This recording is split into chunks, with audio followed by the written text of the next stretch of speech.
Hey everybody, I'm Bob Baker with Jazz Guitar today, and we're continuing our series with the Archtop Foundation instruments. And this is, I mean, honestly, guys, this is freaking awesome. I mean, Jimmy D'Acquisto is arguably the greatest luthier that ever lived. I mean, people talk about John D'Angelico, but I don't know, I don't want to start arguments with that, but you know what I'm saying? I mean, these instruments are arguably the finest ever made by anybody. And here you got 6 of them, because of the relationship with the Archtop Foundation. We got 2 world-class players. We got Ted Ludwig and Paul Asbell sitting here going to kind of go through some instruments with us. And it's an honor for us to do this. And I'm being as sincere as I can possibly be about that. So enough about me. Let's talk about you and those guitars. So Ted, Yes. what do you got in your hands? So this is actually it's a 1975 New Yorker with an oval sound hole. It was actually written in the log books as an XL, but it is actually more trimmed out like a New Yorker, and it has the New Yorker, scroll on the head plate, and right. But this one has, you can tell this is like an earlier example of Jimmy's work by the thicker bindings, kind of more relating to the D'Angelico styling. Although he's now switched to a wooden tailpiece, from the brass to a wooden tailpiece, which is definitely, was an advance at that time. And then also, this one had more of the traditional type of trim as far as the split block inlays and so forth. Has a beautiful flame maple back and side. And it's kind of hard to see, but I'll try to show you like that a little bit. And really, really pretty inlay on the back of the head. He has the sort of the D'Angelico style stair step keys that you can see, the Art Deco style keys on it. I believe those are Grovers, actually. Yes, they actually are. Yeah, those are Grovers. Yeah, I had they're wow. So yeah, it's a very, very beautiful instrument, and it's from 1975. Wow. And actually this instrument was 2 after Mel Bay's in chronological order, 2 instrument after Mel Bay's and 2 before Paul Simon's instrument. Do we know anything about why he made it a round sound hole or oval sound hole rather than F holes? Did somebody order it that way, or? Well, at that time, the Epiphone Howard Roberts had already been out, so that was actually a fairly popular instrument, so there was that. And I think he really liked the projection of the oval sound hole. I think he liked the way it sounded. So, and he had some customers that wanted, that feature on their guitar. Maybe something that would be more of a crossover instrument, borrowing from from the acoustic guitar, but still having an archtop sound as well. It's a carved top. You can see that. It's got a beautiful. And it responds a lot like an archtop. So, if I play a little bit on it, it feels.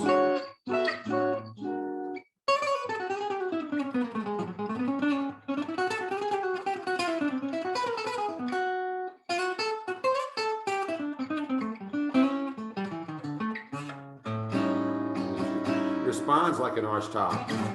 It does. It really feels like that, and really nice high end. It just sings, and it's really incredible guitar.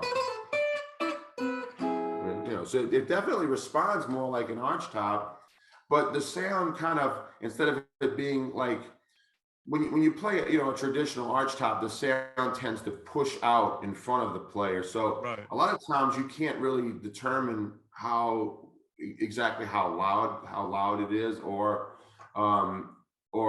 exactly what the tone quality, the timbre quality is when you're sitting behind the instrument. It's not until like in our situation, I can listen to Paul play it, or Paul can play it and I can listen to him, or vice versa. He can listen to me play it. And we can really get a sense of what the instrument sounds like from the front.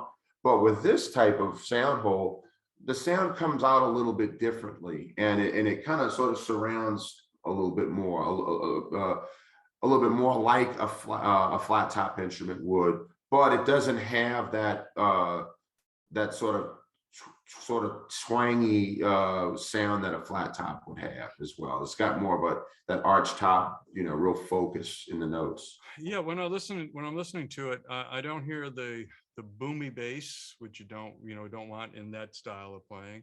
And I do hear an extension of the high end and harmonics. I've got pretty good headphones on right here, and that's a decent microphone you're using. Yeah, I mean, we could talk about the physics of why arch tops and all that, you know, that's kind of outside the bounds of what we're getting at. But man, what a freaking gorgeous instrument. I love the finish, the color. Oh, absolutely. It's like honey caramel or something like that. I don't know what. Oh yeah, I'm gonna just do a slow turn of it. Sorry, Paul. I'm just Yeah. gonna step in front so you guys can just get a little bit of a little slow motion turn of it. Yeah, that's gorgeous. It's absolutely freaking gorgeous. I love that. I just love that. That's great. Now I could talk about that guitar probably all day, but we got to move on. Of course. So, Of course. We're gonna pass that over to Paul. Hey, Paul, how you doing, man? Good. How are you, Bob? Hey, Fine. everybody. So what do you got in your hands? Well, I have this is built like 3 years later. It's 1978. It's actually a solid body electric. I guess that's pretty obvious. You can see it's really a thin line. And of course, the top is arched, but I'm guessing, haven't been inside it, it's probably chambered. It can't be really a solid body. Do we know what it weighs? Much lighter. Pardon me? Do you know what it weighs? I don't, but I'm estimating right now that it would be like 6-7 pounds. Yeah, that would make sense to me. Yeah, Right.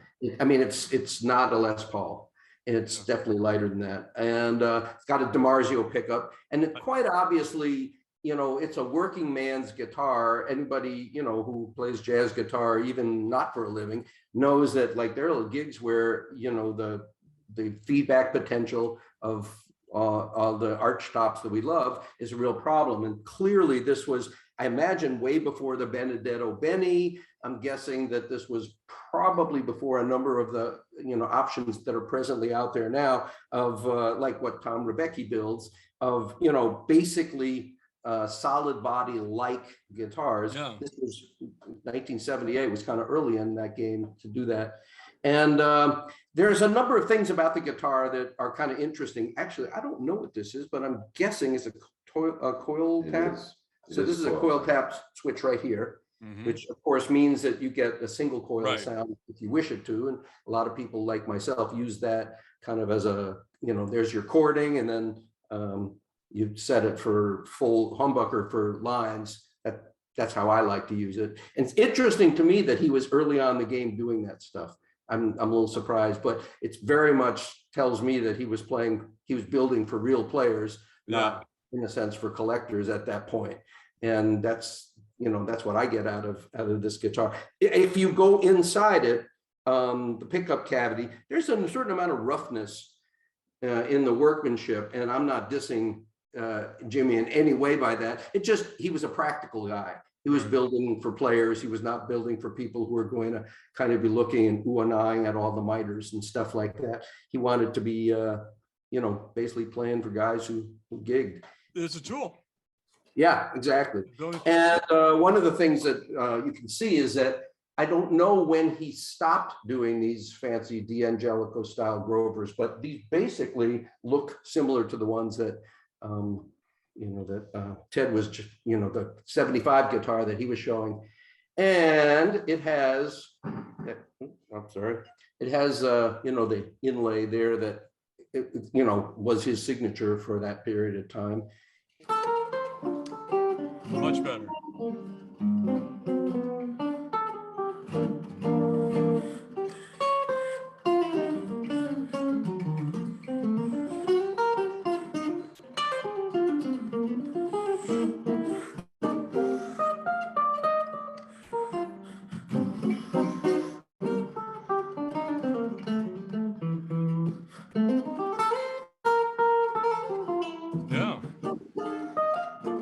I mean, these are sort of seem to be a bit thinner strings than maybe we would use on an acoustic arch top. Now, To is me, that it's appropriate. what mode is the pickup in that we're listening to? I'm guessing probably. That seems like that's both Yeah, coils. yeah. So where it was both coils, normal Okay, humbucker. all right. And just for yucks,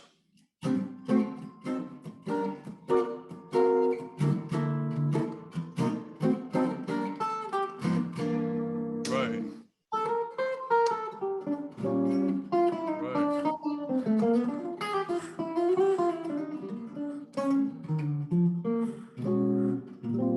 obviously sounds better in humbucking mode. Yeah, but, very, very, recording when loud, that drop coil would be very, helpful. and the finish looks like it's pretty close to the same color as the other one. Yeah, yes, exactly. I actually also love that kind of caramel burst. This is a bit redder. I don't know if you can quite see that. It's a little redder maybe, but it's also, very, yeah. very, very, very pretty.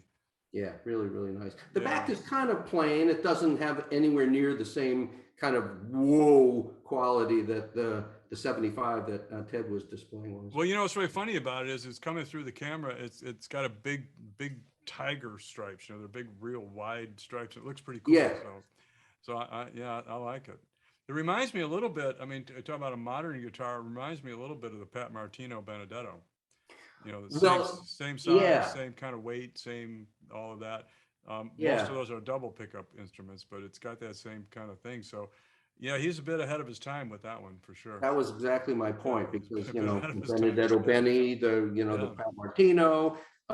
There's a guitar that Tom Rebecki makes. It's sort of in the same kind of Yeah, way, sure. Testador, and this is very much before those things. Very cool. So we're gonna segue over to Ted Yes. again. What you got there, Ted? You don't know. Well, actually, Paul's going to talk about this. Okay. Yeah. Now here's something you don't usually associate with Jimmy DeQuisto, and it is a flat top, totally flat top. Yeah. It's it's a 16-inch short body. It's let's see, it's really it's sort of a plain guitar, although the back has got the beautiful sort of fiddle back maple that one would expect. It's a spruce top, of course, and it is You can tell it's maple. yeah.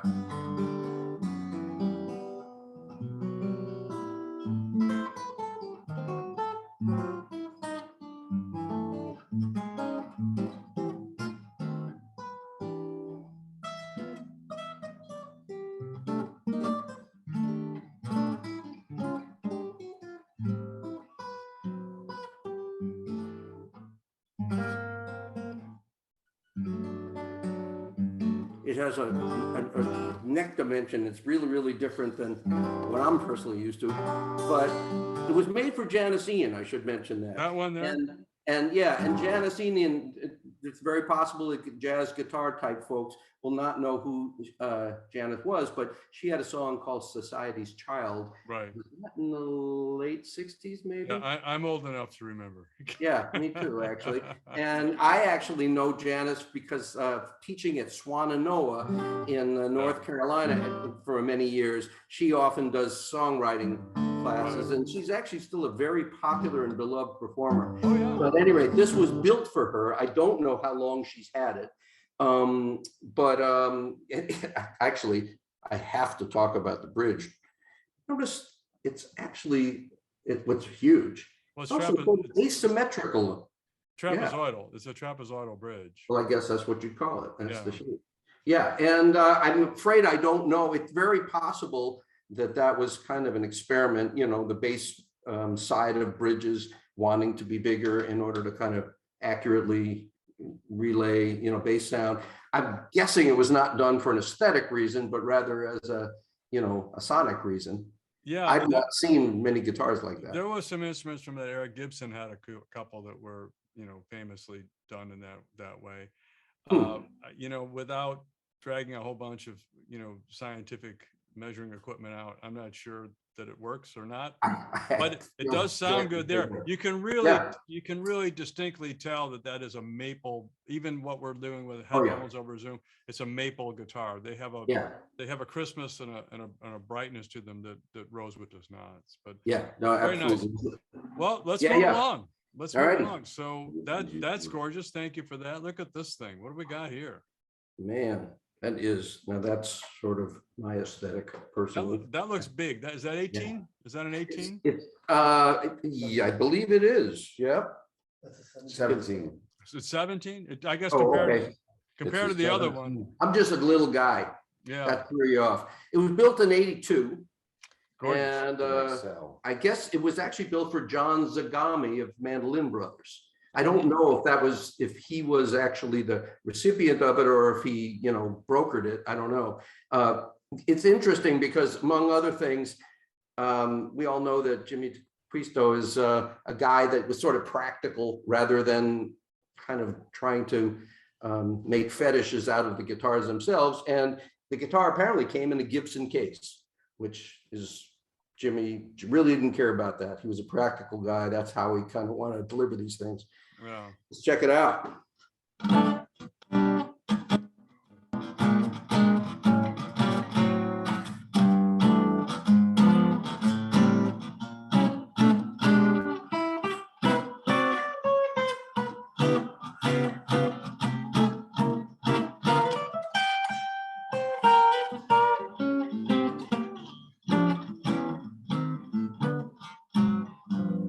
There you go.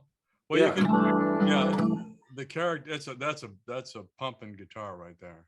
Yeah, I mean, and it's also the sound of it. I just instantly started playing things that were sort of big band like. It's totally, its art shop character is. Yeah. It's not a hybrid anything. It's just. Do we know what pickup is in that guitar? I'm Bartolini. I don't know. Well, it has it actually has one of the small jacks, the old mini plugs. And Oh we yeah, don't I broke a lot of those back in the day. yeah, we That's why they don't stopped actually using them. have the right adapter for it. So, but No worries. No worries. It was just interesting to And of course, there's one volume there, and I'm guessing no tone. the back and sides on this instrument are just spectacular. turn it a little bit more flat at us if you can. Like- There you like go. Yeah. this way we Oh, can my get God. some- Look at that. Wow. Look at that. Man. Wow. And this is actually an XL. This is an XL. It's not a New Yorker. Oh, Yeah. All right. What else we got? Let's keep Well, moving along yes. here. Let me put this one up and Beautiful, I'll show you. This is I didn't want to just hold this one on the side because I wanted to bring it out special. The Oh, famous Blue Blue Centura, Man, that is 1994. This is the guitar that started it all. And I'm going to definitely roll my cuff back because I don't want a button scratch. man. Yes, this is the famous Blue Centura, the one that, of course, was ordered by Scott Chinnery Right. and inspired the blue guitar collection that we all love and know about. Now So that's the 18-inch. this is an 18-inch guitar.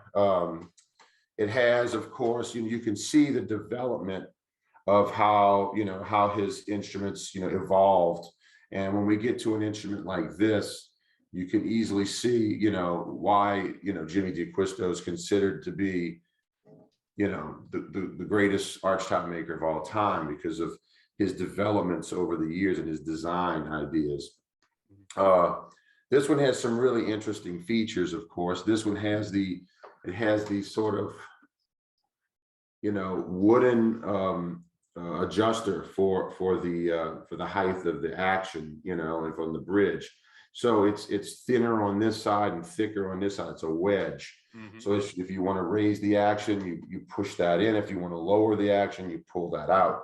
And that's now being incorporated by a lot of modern makers, such as John Monteleone and Chris Mirabella are using this in some of their instruments. Also, if you notice on this instrument, there are no inlays on the guitar. And actually, something that I learned today, I did not even realize, is when you look up close, it looks like the instrument is bound but there's actually no binding. It looks, you would say, oh, that's a bound guitar, but it's actually not. These are violin purflings. So this edge that you're seeing is actually the spruce top. Wow. And you can see the end grain. You can see I it get right what there. you You mean. see? Yeah, you see what I'm Yes, talking I about? do. So I Yes, don't know if do. it might be hard to see in the camera, Yeah. but that it looks like binding, but it's not. It's It's side actually, grain. you're actually seeing the side edges of the plates themselves. And then just like on a violin, a purfling gets put in of black, white, black purfling, you know, as a protective if it gets Right. bumped or something like that. And then it actually, he put a side purfling in, but you're actually seeing the side edge of the back plate and the side edge of the top plate. I don't know if you see what I'm Oh talking yeah. about? Yeah. No, I got it. It's beautiful. Yeah, and then you can see Mm. the lovely, let me turn it like try to get a good angle. There we go. You can kind of see the beauty of the materials. You that know, he that looks like chose. a freaking pool of water. You can just dive. Yes, yeah, absolutely, it does. It does. And then the other things that he did on this guitar is look at, you know, like the little, all the details, the lines running through the So guitar. those lines that we're looking at, is that inlay? What are the white lines on the? Well, what they are, it's like it's a layer. So when he makes this, instead of just using a solid piece of ebony, Mhm. what he does is he takes like a block of ebony Oh, and it's layers 3 in piece. Yeah, like, 3 he'll piece. layer in like maple veneers in Yeah. between, so it Wow. creates these pinstripe effects It's all through the laminated. guitar. So it's a laminated deal, exactly. And he did the same thing on the pick guard, you can see. Yeah, I saw that. And then he also does it on the headstock Yep. and on the truss rod cover.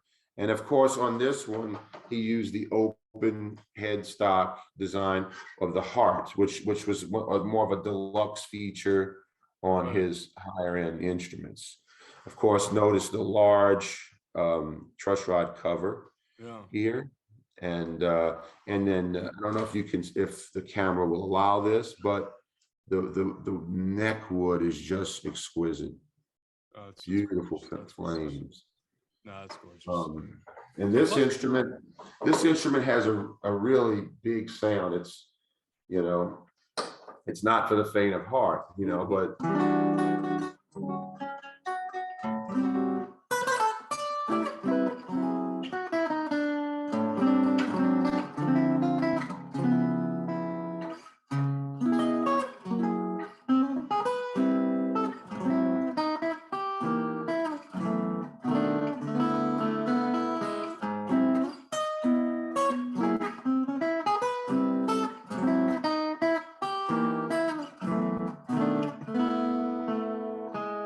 and it sounds great for chord melody.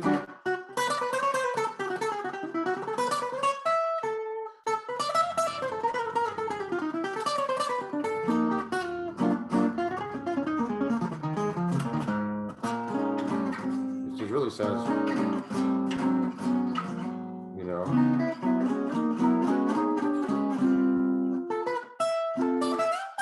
Upper end. Yeah, big up there.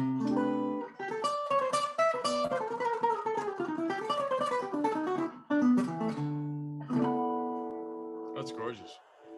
That's really gorgeous. Just You know, amazing instrument. you know, we're going through Zoom, so the sound, you know, we have to use a little bit of our imagination as to what it really sounds like. Of course, Yeah. But of we course. but we're getting a flavor of it to give us an idea. Man, Oh, that thing. absolutely. And I mean, this guitar has a nice, to be played nice, just as a nice, you know, just a Yeah. strum. He's got a really big voice for that too. So it really, you know, he's captured a very versatile instrument in how how his design. That's beautiful. You That's know, it's really, really rich. It functions beautifully as a jazz guitar. It functions well as an instrument for solo guitar. It functions well as a bebop instrument. He's really done it all. fantastic. I mean, that really is. That's just gorgeous. Oh, absolutely. And of No, course, you know, this one is, you know, one of the most recognized instruments in the world. So it's really, you know, humbling to get to hold it, you know. That's the Bugatti Veyron of guitars, is what you're talking Oh, yes, about. absolutely. Beautiful. And we have one more for you. Oh. And I'll have to come, I'm gonna let Paul hold this. I don't one. know how you can, top that one, pal. That's, Well, yeah, you're right. There's no topping that one. But this guitar is really interesting. I'm gonna go ahead and plug it in. all right. This is also a Centura, but it's an electric Centura. It's a laminate instrument. Okay, right. and so as we know, the plates are not solid carved, they're plywood. This one actually had to have a replacement bridge that Chris Mirabella made for the guitar, and it is actually, this is really interesting. It is actually Jimmy DeQuisto's last instrument. Wow. Yes, this one was finished on April 1st, 95. Wow. He died, I presume, like 2 weeks later, he passed. Wow. Um, Artistically and aesthetically, you want the real wood, if you will. But when you get on stage and you're playing, and I'm a and huge this, fan. this thing is a player, I'll tell Yeah, you. I love it already. So. Yeah. Oh yeah.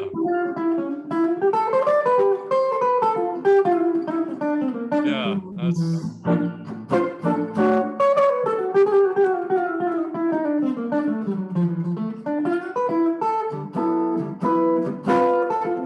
oh yeah.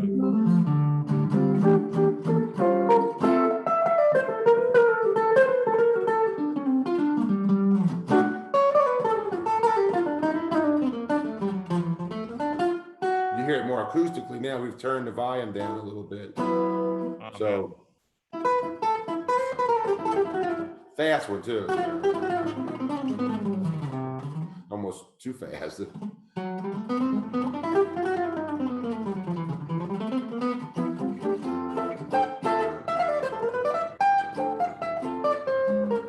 Oh yeah.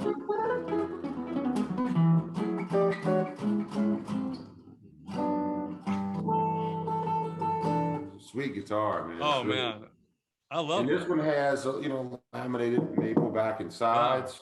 You can hear it doesn't have the resonance, but that's what it's designed to. And of course, Jimmy DeQuisto style.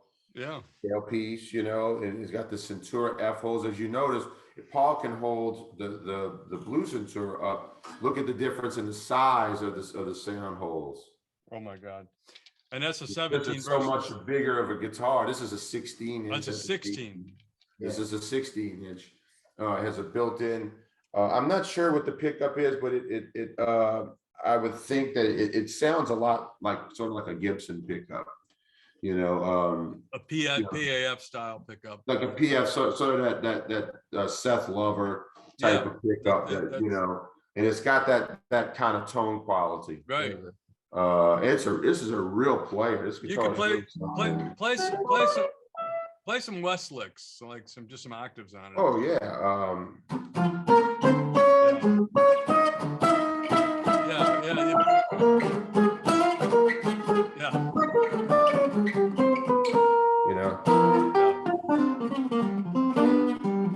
Yeah, it was good.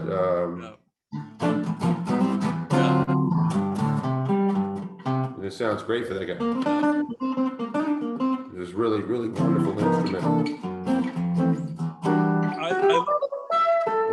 I love the round sound hole guitar. Absolutely love incredible. It. And I love the blue guitar, but I would never take either one of those babies out to a gig. This is your gigger right here. In fact, like I was speaking to a member of the Archtop Foundation, and I said if I was going to do a gig tonight, I would take this little guitar. This guitar is sweet. It really is nice, and it sings. The notes really sing. Totally. May I get a little bit more volume, please? Sorry, we have someone controlling the amplifier, so. Those upper ends just sing.